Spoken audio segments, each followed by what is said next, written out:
Let me tell you about a decision that costs ordinary retirees tens of thousands of dollars, and almost none of them ever realize they made it. It isn't a bad investment. It isn't a market crash. It is something far quieter than that. It is the simple question of which account you take your money out of first. And most people get the order exactly backwards. I want to tell you about a couple. We'll call them Jim and Carol because that is not their real name, but their story is real, and I have watched some version of it play out more times than I can count. Jim and Carol retired with what most people would call a comfortable nest egg. They had done everything right. They had saved diligently for 30 years. And in their very first years of retirement, without ever meaning to, they began quietly setting fire to a portion of that money. Not through bad luck, through the order in which they spent it. By the end of this, you will understand the correct order to spend down your accounts in retirement, why the obvious choice is so often the wrong one, and how a handful of decisions made in your 60s can quietly cost you, or save you, a six-figure sum across the rest of your life. Now, before we go any further, I want to be clear about something. I am not going to give you a single magic formula, because anyone who promises you one number that works for everybody is selling something. What I am going to give you is the framework. The way to think about this. The same way the smartest retirees I ever worked with thought about it. Because once you understand the why, the what becomes obvious. So let's start with the 3 buckets. Almost everyone retires with their money sitting in 3 different kinds of accounts, and the entire game comes down to understanding how each one is taxed. The first bucket is your taxable accounts. This is your regular savings, your brokerage account, the money in the bank. You have already paid income tax on this money. When it grows, you may owe a little tax on the gains, but the money itself has already been taxed once and is done. The second bucket is your tax-deferred accounts. This is the big one for most people. Your traditional retirement account, the one you contributed to for decades before tax. You have never paid income tax on a single dollar in this bucket. Not the money you put in, not the growth. Every dollar you pull out is taxed as ordinary income, the same as a paycheck. The government has been waiting a very long time to collect on this bucket, and it fully intends to. The third bucket is your tax-free accounts, the Roth. You put money in after paying tax, and in return, it grows tax-free and comes out tax-free for the rest of your life. This is the most precious bucket you own. And as you'll see, it should very often be the last one you touch. I want you to really hold those 3 buckets in your mind, because everything that follows depends on understanding how differently they are treated. Picture them sitting side by side. The first one, the taxable bucket, is settled. The tax has been paid, the matter is closed, and pulling from it creates very little new tax. The second one, the tax-deferred bucket, is the one with a hidden bill attached to it, a bill that grows larger the bigger the bucket gets, and that the government will eventually force you to pay on its schedule, not yours. And the third, the Roth, is the clean one, the one with no bill at all, the one that quietly becomes more valuable the longer you can leave it alone. Most people spend their whole working lives filling these buckets and never once stop to think about the order in which they should empty them. That order, it turns out, is everything. Now here is where Jim and Carol went wrong, and where most people go wrong, and it is completely understandable. When they retired, they did the thing that feels safest and most natural. They left their big tax-deferred retirement account alone, untouched, to keep growing. And they started spending from it last. They lived off their savings, and they let the big account sit there, growing, year after year. It felt responsible. It felt patient. It was a quiet, expensive mistake. Let me say something to you directly for a moment. If you are sitting there right now thinking, "That is exactly what I was planning to do," or "That is exactly what I am already doing," then I want you to stay with me, because you are not foolish. This is the most natural instinct in the world, and the entire financial system is set up to let you make this mistake in silence. This channel exists to walk you through the decisions that the system would rather you not think too hard about. So subscribe, and let's make sure you are not the next Jim and Carol. Now, let me show you exactly why letting that big account grow untouched can backfire. Here is the problem with leaving that tax-deferred bucket to grow.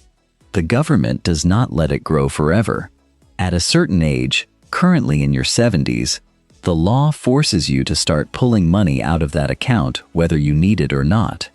These are called required minimum distributions, and they are not optional. The longer that account grew, and the bigger it became, the larger those forced withdrawals are. And here is the trap that catches people. By their 70s, Jim and Carol's tax-deferred account had grown enormous because they had carefully left it alone. So when the forced withdrawals kicked in, they were huge. Those withdrawals landed on top of their Social Security and their other income, and they shoved the couple up into a much higher tax bracket than they had ever expected to be in during retirement. They were now being taxed at a high rate on money they were forced to withdraw, whether they wanted it or not. Think about how cruel that is when you really look at it. Jim and Carol had been disciplined, they had been patient, they had done the thing that every instinct told them was responsible, which was to leave the big account untouched and let it grow. And the reward for that discipline was a tax bill so large it followed them for the rest of their lives. They were punished, in effect, for being careful, not because being careful is wrong, but because they were careful about the wrong thing. They protected the account when they should have been protecting their future tax rate. Nobody had ever told them those were two different things. It gets worse, and I want you to follow this, because this is where the real money leaks out. Those big forced withdrawals did not just raise their income tax, they triggered a chain reaction. First, they caused more of their Social Security benefit to become taxable, which most people do not even realize can happen. A portion of the Social Security you worked your whole life for can be clawed back into your taxable income simply because your other withdrawals were too large. Second, 2 years later, a letter arrived raising their Medicare premiums through an income-based surcharge that quietly punishes higher earners.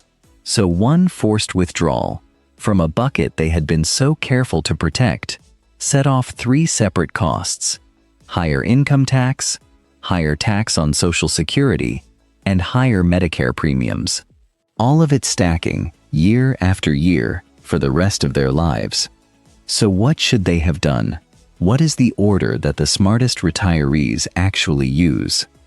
In general, and remember, this is the framework, not a rigid rule, the conventional wise order is this.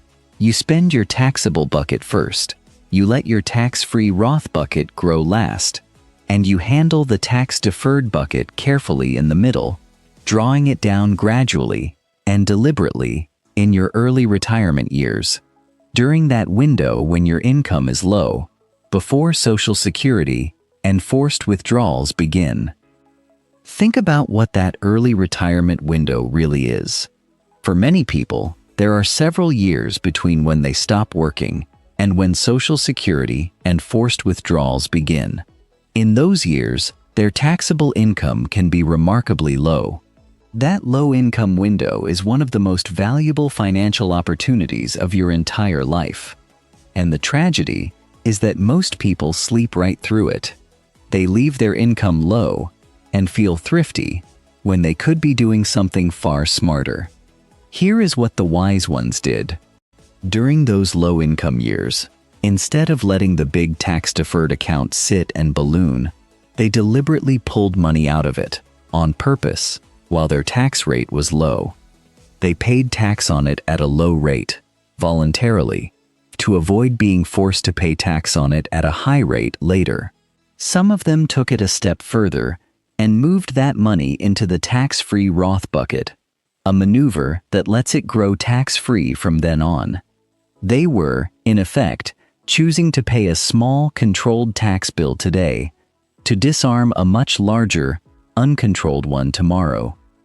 Let me make this concrete, because it is easier to feel than to follow in the abstract. Imagine two neighbors, both retired at 65, both with the same savings. The first neighbor does the natural thing. He lives quietly off his savings, keeps his reported income very low, feels thrifty and careful, and leaves his big retirement account untouched to grow. The second neighbor does something that looks almost reckless by comparison. In those same early years, she deliberately pulls money from her big account and reports more income than she strictly needs to, paying tax on it at a low rate. To an outsider, the first neighbor looks wiser. But fast forward 15 years, the first neighbor's account has ballooned, his forced withdrawals are enormous, his Social Security is being taxed, his Medicare premiums have jumped, and he is locked into a high tax rate for the rest of his life. The second neighbor's big account is smaller, calmer, partly converted to tax-free money, and her income glides along smoothly, never spiking, never triggering the penalties. The one who looked reckless was the one who understood the game. This is the entire secret, and it is so simple that it sounds too simple. You do not want your income to be very low for a few years and then suddenly very high for the rest of your life. That shape is a tax disaster.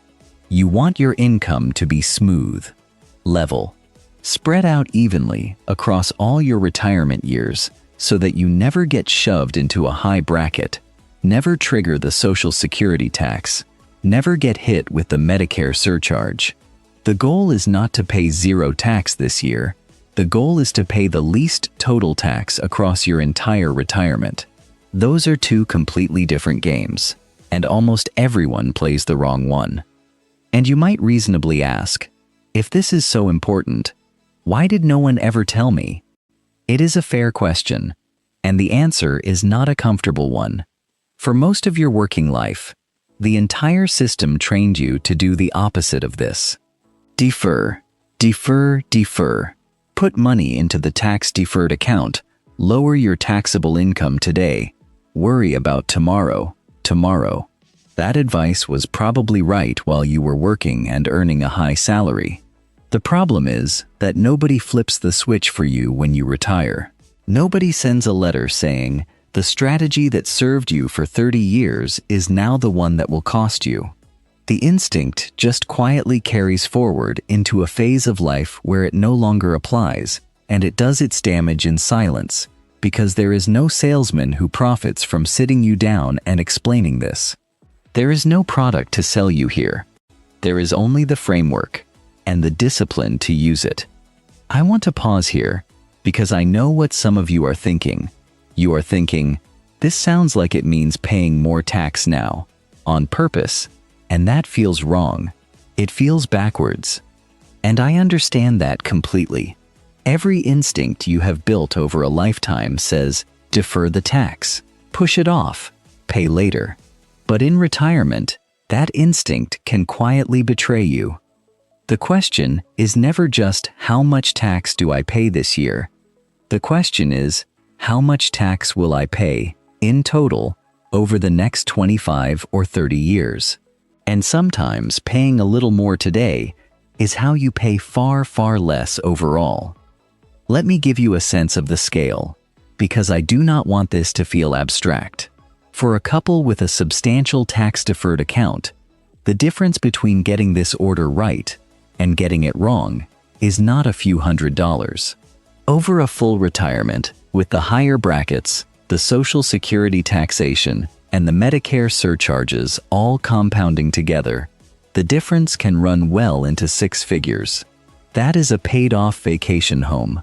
That is a legacy for the grandchildren. That is years of financial breathing room, lost.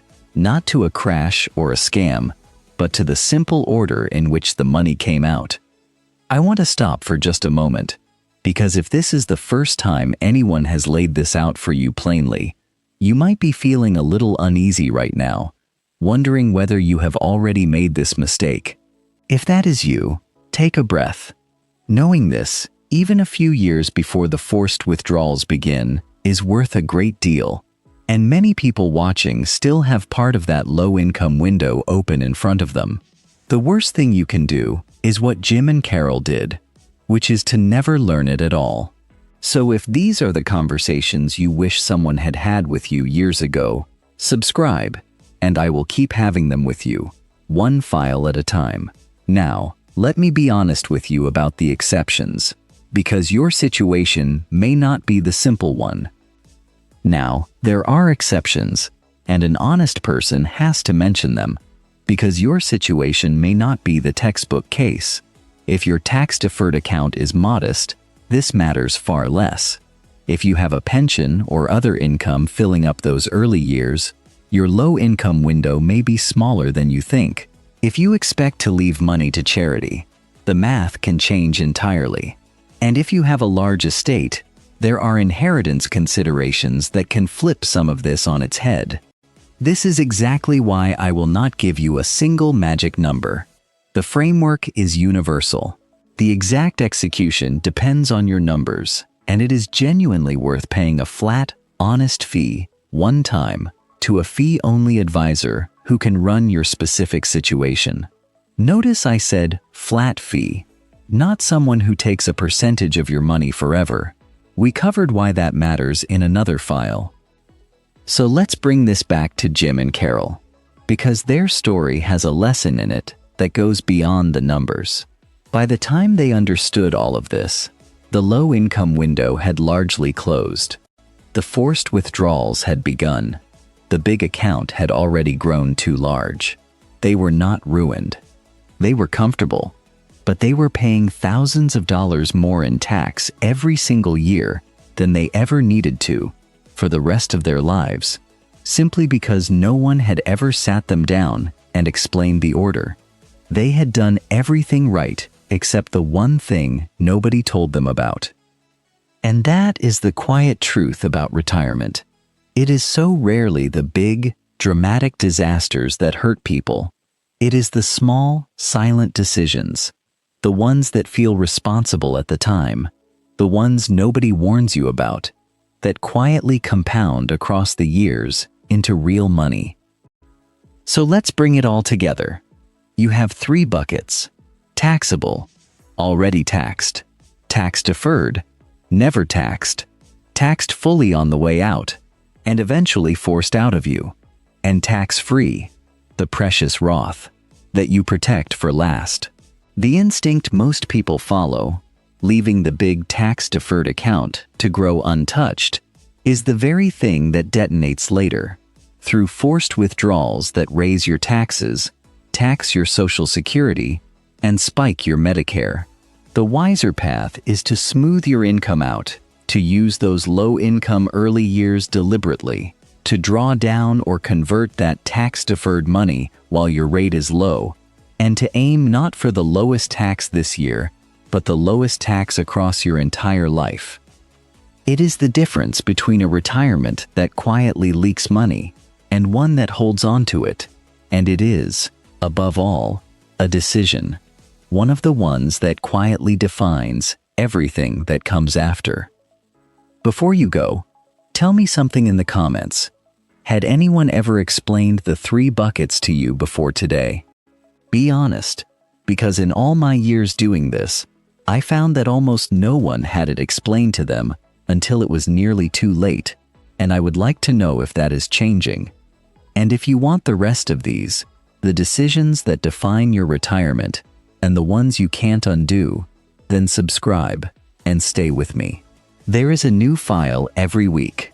The next one is about a decision even bigger than this one: when to claim your Social Security, and why claiming at the wrong moment can cost you over $100,000 across your retirement. It is a decision millions of people make on a gut feeling. in a single afternoon, and it deserves far more than that. Take your time with these. They are the decisions of a lifetime, and a lifetime of work has earned them your patience.